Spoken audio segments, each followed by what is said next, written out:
अध्यात्म धर्म जो है इस शरीर में जो धारण करने योग्य है, जिसे धारण किया जाता है, वही धर्म कहलाता है। और धर्म सत्य होता है, सत्य के सिवा कुछ नहीं होता है। और सत्य सिर्फ एक ही है, वह है ईश्वर।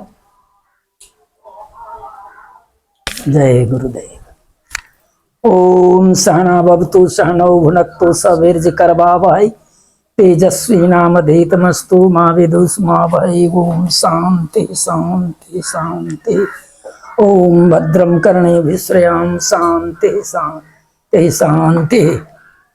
अखंड मंडलाकारं व्याप्तं येन चराचरं तत्पदं दर्शितं येन तस्मै श्री गुरुवे नमः।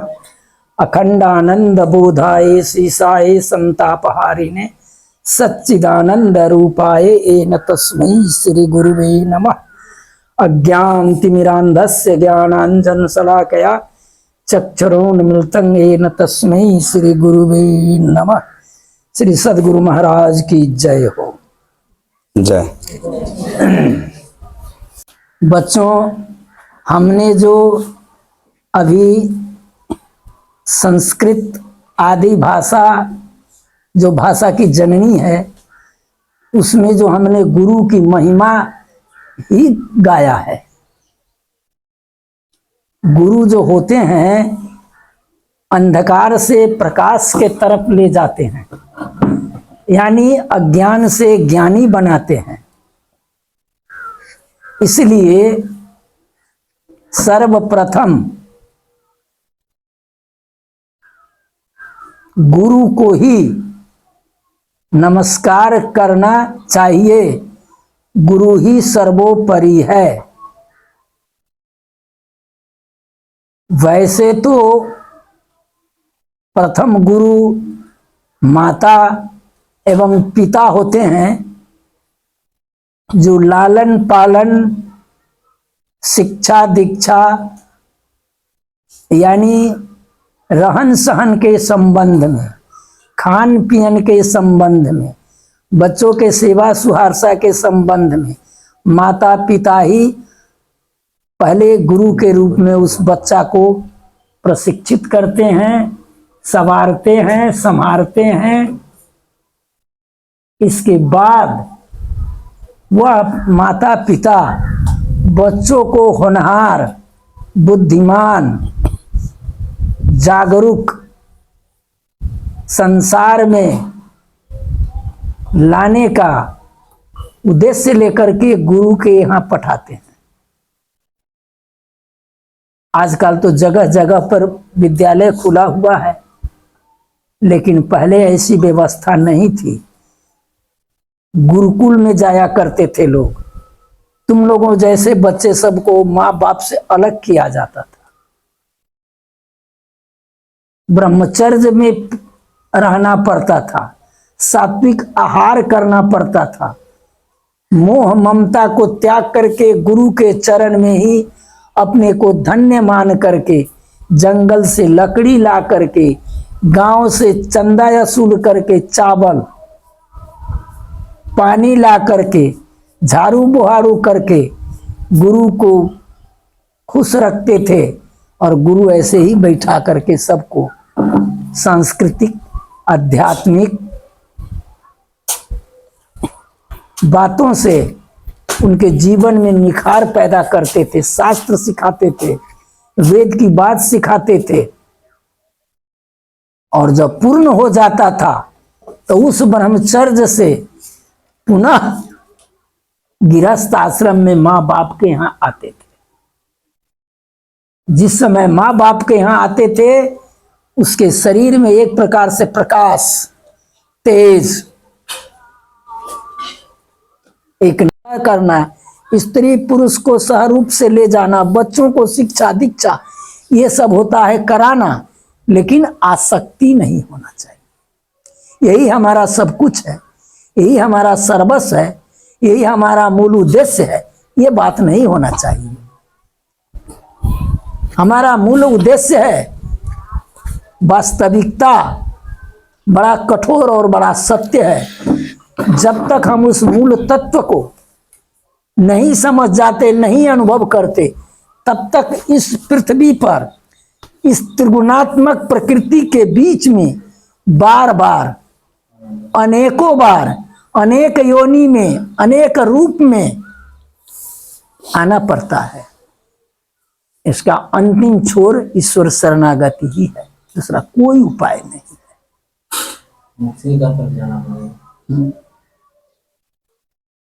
जैसे जन्म के बाद अंतिम छोर मृत्यु होता है और मृत्यु के बाद पुनर्जन्म जो होता है, पुनर्जन्मन पुनर्मरण, तो इसके बीच की जो अवधि होती है, उस अवधि में जो अनुभव होता है, उस अनुभव के माध्यम से मनुष्य अपने को उत्थान के तरफ ले जाना चाहे तो भक्ति मार्ग अपनावे, कोई उपाय नहीं। कि मैं किसी को डराता नहीं हूं, किसी को भयभीत नहीं करता हूं। जो वास्तविक है अध्यात्म का, हम वही चीज कह रहे हैं। यही तो है अध्यात्म के।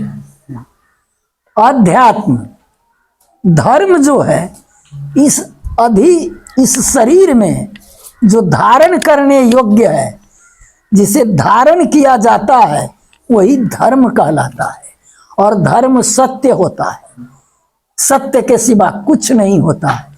और सत्य सिर्फ एक ही है, वह है ईश्वर। कहावत है, शेक्सपियर ने कहे हुआ था, God helps those who helps themselves. ईश्वर उसी की सहायता करती है जो अपने आप को सहयोग करता है, यानी स्वावलंबन बन के अपने पुरुषार्थ के बल पर अपने लक्ष्य के प्राप्ति के लिए। माय एम इन लाइफ, तुम लोगों का उद्देश्य क्या है? इसी में कोई डॉक्टर होगा, कोई इंजीनियर होगा, कोई कर्मचारी होगा, कोई मंत्री होगा, कोई नर्स होंगे, कोई कुछ होंगे। इसमें बहुत छिपा हुआ है। ये पंखुड़ियां जो है फूल के, इसमें अनेक प्रकार का सुगंध है। इस सुगंध को लेने का अधिकार किसी का नहीं है। तुम लोग आपस में बांटो, और उस वास्तव में से सुगंध निकलेगा, जो प्रकाश निकलेगा, जो तुम्हारी ख्याति होगी, तू आगे बढ़ोगे, मास्टर बनोगे, डॉक्टर बनेगो, तो वही तुम्हारा सुगंध है। और उस सुगंध से जन मन को जन कल्याण होगा। तुम्हारा नाम लेगा कि अमुक का बच्चा तो ऐसा था, ऐसा हो गया, ऐसा करता है। क्यों? तुम्हारे गुण को। इसलिए सबसे पहले विद्या पर ही जोर देना चाहिए। विद्या एक ऐसा संपत्ति है, न कोई चुरा सकता है, न कोई बांट सकता है, न कोई ले सकता है। विद्या ददाति विनियम, विनियम ददाति पात्रता, पात्रता धनापनोति, धना अपनोति ततः सुखम। विद्या जो है, ज्ञान जो है, विनय देता है। विद्या ददाति विनियम, विनय यानी नम्रता। किसके साथ कैसा बर्ताव करना चाहिए, किनके साथ किनको कैसा कदर करना चाहिए, क्या बोलने से उसको हमारे प्रति सद्भावना जागेगी, आदर जागेगा, कि वह हमें कुछ देंगे जिससे हमारी वृद्धि होगी। कौन चीज का? तो ज्ञान का, अनुभव का, धन संपत्ति नहीं। विद्या ददाति विनियम, विनियम ददाति पात्रता। जब तू विनयी हो जाओगे, अनुशासन में रहना सीख जाओगे, सबों का कदर करना सीख जाओगे, तो तू सबों के नजर में एक अच्छे बच्चे के रूप में पहचाने जाओगे। यही तुम्हारी पात्रता है। पात्रता धनापनोति। जब तुम पात्र बन जाते हो, उस लायक, उस दूसरे सीढ़ी पर खड़े उतर जाते हो, तब पात्रता धनापनोति। जब तू पढ़ लिख करके होशियार हो जाओगे, विद्वान हो जाओगे, जैसे तुम्हारे शिक्षक लोग हैं तो अर्जन करते हैं कौन चीज का? पैसा का। तो पैसा क्या होता है? सुख का साधन होता है। तो पैसा मिलेगा तो सुख धनापनोति, धन मिलेगा धनापनोति ततः सुखम। जब धन होगा तो किसी को देखना नहीं पड़ेगा, यानी किसी के सामने हाथ नहीं फैलाना पड़ेगा। ये विद्या का सर्वोपरि मूल मंत्र है। इस मंत्र को वैसे तो इसमें बहुत है, विद्या के बारे में जितना कहा जाए बहुत कम है। विद्या जस करी सुख करी वर्धते क्रियते विद्या धनम सर्व धनम प्रधानम। विद्या से ही सुख होता है, लोग चैन की जिंदगी सीखते हैं। और इसे जितना हम खर्चा करेंगे, जैसे मास्टर साहब कहें कि तुम लोग उसको ध्यान दो, जो नहीं समझ में आवे हाथ उठाना। तो जब नहीं समझे, यानी जब वहां पर सशंकित हो जाए, तो समाधान होना भी जरूरी है। तो क्रियते, इसको जितना हम व्ययते, जितना खर्च करेंगे, वर्धते, उतना विद्या बढ़ेगा। पत्थर पर जितना हीना को रगड़ा जाता है उतना उसमें निखार आता है। हीना माने मेहंदी, हीना माने मेहंदी। पत्थर पर जितना घिसा जाता है उतना उसमें से लाली निकलता है। ठीक वैसे ही हमारे बच्चे जैसा परिश्रम करेंगे, गुरु के बताए हुए आदर्श को, गुरु के बताए हुए पाठ्यक्रम के अनुसार जो शिक्षा मिलती है उस पर अमल करेंगे, उसके तर अनुरूप हम अपने को ढालने का कोशिश करेंगे, तो वर्धते, हमारा बढ़ेगा, हम सुख प्राप्त करेंगे। यदि कोई कहे है क्या होगा पढ़ लिख करके, हमारे पास किस चीज की कमी है? शास्त्र में कहे हुआ है रूप यौवन संभवा, रूप यौवन रूप यौवन संपन्ना विशाल कूल संभवा विद्याहीना न शोभन्ते निर्गंधाइव किंसुका। यानी रूप है, सुंदरताई है, जवानी है, बड़े कुल में जन्म हुआ है, ये बात सही है, पर विद्याहीना न शोभन्ते, जिसके पास कोई ज्ञान ही नहीं है, बुद्धि नहीं है, पढ़ा लिखा नहीं है, तो कैसा है जानते हो बच्चों? निर्गंधाइव किंसुका, पीला पीला, जिसको लोग बनलेउड़ी कहते हैं, दवाई पहले कहता था, तो उसमें सुगंध नहीं होता है। दूसरी बात, पोखरी में हमारे बच्चों देखे होंगे कुम्ही का फूल, बड़ा सुंदर देखने में लगता है, लेकिन उसमें निर्गंधाइव किंसुका, रूप है, जवानी है, धन है, वैभव है, लेकिन विद्या नहीं है, तो सब वैसे ही है, कोई फायदा नहीं। इसीलिए हर माँ बाप अपने बच्चों को शिक्षा देने के लिए गुरुकुल में भेजते हैं। यह गुरुकुल ही है जहां पर गुरु के समूह बच्चों के भविष्य के उजागर करने के उद्देश्य से ही बच्चों को शिक्षा देते हैं। वहां पर अनुशासन भी सिखलाया जाता है। और मूर्ख विद्यार्थी जो होता है वह क्या करेगा? हम यहां पर बता रहे हैं, कोई छेड़खानी कर रहा है, कोई इशारा से आपस में कुछ बतिया रहा है, तो उसको अच्छा लक्षणदार बच्चा नहीं कहेंगे। हंसते च खोंकते च ताकते च बुलुर बुलुर अग्रवादी दुराचारी बुइरते पंच लक्षणम। एक खराब विद्यार्थी का 5 गो लक्षण है। कोई जा रहा है, 2-3 साथी बैठे हुए हैं, उसको छेड़खानी कर दिया, ये अच्छी बात नहीं है। देखिए चाहिए चल जाइए, हंसते च खोंकते च।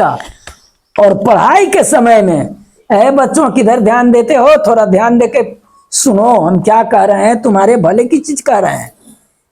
तो वो समझता कुछ नहीं है। ताकते च मुलुर मुलुर, सिर्फ देखेगा, समझने की शक्ति नहीं। हंसते च खोंकते च ताकते च मुलुर मुलुर।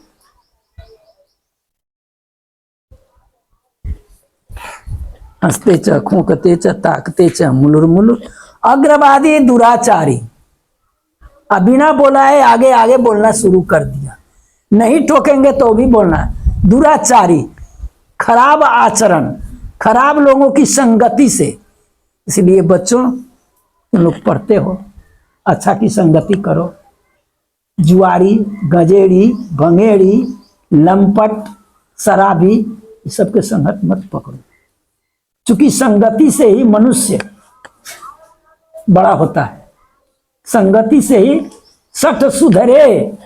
सत्संगत पाई पारस घाट कुघाट सुहाई। सत्य की संगति होने पर सत्य की अनुभवी होती है, अनुभव होता है। जैसे पारस एक पत्थर होता है, उसको कुघाट में भी फेंक दोगे तो भी वह चमकेगा, और उसको स्पर्श कराओगे तो वह भी पारस हो जाता है, यानी सोना हो जाता है। ठीक वैसे ही तुम पढ़े लिखे हो, पढ़े लिखे का संगत पकड़ोगे तो तुम भी विद्वान बन जाओगे। भले ही कोई पीछे से वार कर दे, मार दे, उसके लिए उसको गम नहीं है। वो अपने लक्ष्य के प्राप्ति के लिए कहीं नहीं देखता है, बको ध्यान। इसीलिए बच्चा जब पढ़ते हो तो मास्टर साहब जो पढ़ाते हैं खूब ध्यान से मन लगा के जाएंगे। हमारे घर में तो आज खीर पुआ बना हुआ है, आज तो पूरी जिलेबी का भोज है। हमारे मामा के यहाँ से फलाना चीज आने वाला है। अरे मन तो हमारा पूरी जिलेबी पर है, पढ़ाई पर कहाँ है। और वो भी खाते हो तो अल्पाहारी, थोड़ा खाओ। क्यों? और थोड़ा भी खाओ तो गरिष्ठ मत खाओ, माने पचने वाला खाओ। पेट हल्का रहेगा, मन चंचल रहेगा। पानी खाते हो तो पानी का भी जगह चाहिए, पानी भी पियो, भोजन भी करो, मन हल्का भी रखो। अल्पाहारी गृह त्यागी स्वामी निद्रा तथई बचन। और घर का यदि सोच पकड़ लिया, गृह त्यागी, घर को तो बिसर जाओ। याद किसको करो? तो अपने उद्देश्य को, अपने लक्ष्य को।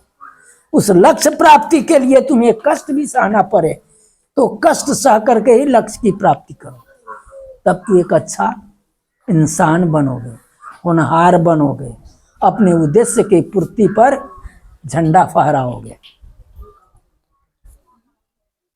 यही अध्यात्म है। हम तुम लोगों को अध्यात्म के बारे में भीतर नहीं ले जाना चाहते हैं, क्योंकि तुम लोग अभी कली हो।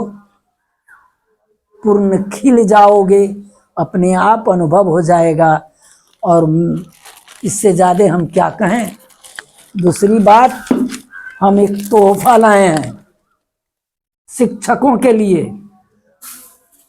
ये लोग वचन दे, इसमें जो सुरक्षित हमारे संस्कृति, सभ्यता, अध्यात्म, दर्शन, ये है कल्याण का शिक्षांक विशेषांक। हम इसके 7 वर्ष सदस्य रहे हैं गोरखपुर के। इसको हम देना चाहते हैं, आप लोग इसको ऑफिस में रखें या जहां कहीं भी सुरक्षित रखें। आपके प्रत्येक प्रश्न का समाधान है, हर पद्धति का, हर शिक्षा का, विश्व के जितने भी हैं,